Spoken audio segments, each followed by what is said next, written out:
કેન્દ્રીય રેલવે મંત્રી અશ્વિન વૈષ્ણવ અમદાવાદ ખાતે પધાર્યા હતા, જ્યાં તેમણે ગુજરાત યુનિવર્સિટીના વિદ્યાર્થીઓ સાથે સંવાદ યોજ્યો હતો, જેમાં ગુજરાત યુનિવર્સિટીના વિદ્યાર્થીઓ મોટી સંખ્યામાં હાજર રહ્યા હતા અને વિદ્યાર્થીઓને રેલવેના પ્રોજેક્ટ વિશે માહિતી આપી હતી.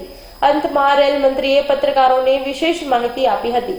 અહેવાલ વિજય મકવાણા. आज गुजरात यूनिवर्सिटी के छात्रों के साथ संवाद करने का मौका मिला।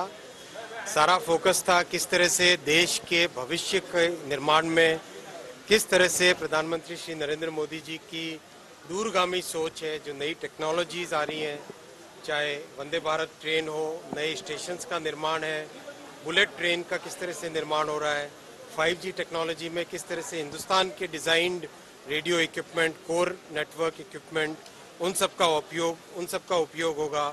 सेमीकंडक्टर में किस तरह से देश में सेमीकंडक्टर मैन्युफैक्चरिंग की फैसिलिटी आए, और खुशी की बात है कि वो गुजरात में बनेगी पहली सेमीकंडक्टर मैन्युफैक्चरिंग फैसिलिटी।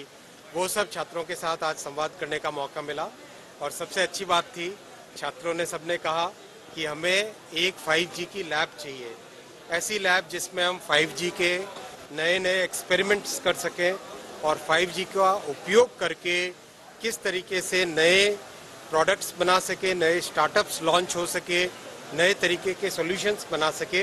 तो छात्रों की डिमांड पर यहाँ गुजरात यूनिवर्सिटी में 5G लैब का आज एक उनके छात्रों के अनुरोध को रखते हुए यहाँ गुजरात यूनिवर्सिटी में 5G लैब बनाई जाएगी।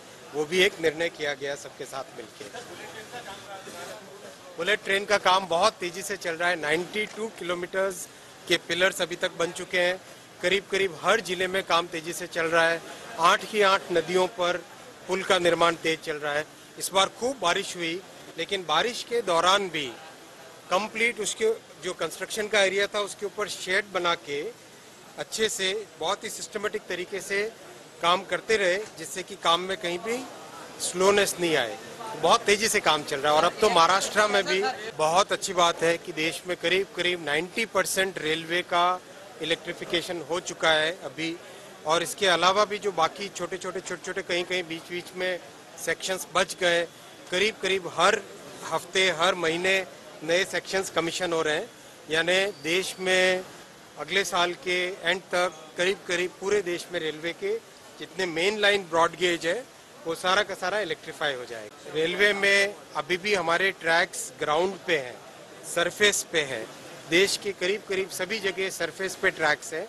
इसके कारण कैटल हिट की एक प्रॉब्लम रहती है, लेकिन उससे उस समस्या को सॉल्व करने के लिए डिज़ाइन, जितने भी ट्रेन्स का डिज़ाइन है वो उसी तरह से किया गया है। जैसे आपने देखा, कल अगर एक हादसा हुआ तो तुरंत बॉम्बे पहुंचते ही ट्रेन का तुरंत वापस रिपेयर भी हो गया। तो डिज़ाइन इस तरह से किया हुआ है कि इन हादसों के साथ भी हम कोई तकलीफ नहीं हो, कहीं पे कोई मेजर डैमेज। देखो, ट्रेन बहुत मजबूत है, और जो सामने वाला फ्रंट होता है वो फ्रंट इसी हिसाब से डिज़ाइन किया जाता है कि अगर बाई चांस कहीं पे टकराया जाए तो केवल फ्रंट पोर्शन हटे और उसकी जगह नया फ्रंट लग जाए। ट्रेन अपनी तरफ से पूरी तरह से मजबूती से बनती है। ये सारी ग्लोबल डिज़ाइंस हैं, इसी तरह से ग्लोबल डिज़ाइन सभी ट्रेन्स का बनता है। बहुत अच्छा आपने पॉइंट रेज किया। अहमदाबाद स्टेशन को वर्ल्ड क्लास स्टेशन बनाने के लिए माननीय प्रधानमंत्री श्री नरेंद्र मोदी जी ने कैबिनेट में जो अप्रूवल दिया था, उसके तुरंत फॉलोअप में टेंडर की प्रक्रिया कंप्लीट हुई, और मोस्ट प्रोबेबली आज या आने वाले 2 या 3 दिन के अंदर अंदर टेंडर अपलोड हो जाएगा और काम तेजी से चालू होगा। आपको ध्यान होगा, सूरत स्टेशन पे भी कुछ लोग प्रश्न चिन्ह लगा रहे थे।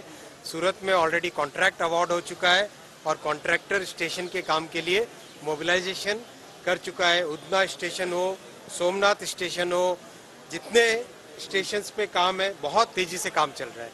देश भर में 200 स्टेशन पे मास्टर प्लानिंग बन के आगे बढ़ रहा है काम, और 34 स्टेशंस पे काम फिजिकली चालू हो चुका है। पहली बुलेट ट्रेन का टारगेट है 2026 का।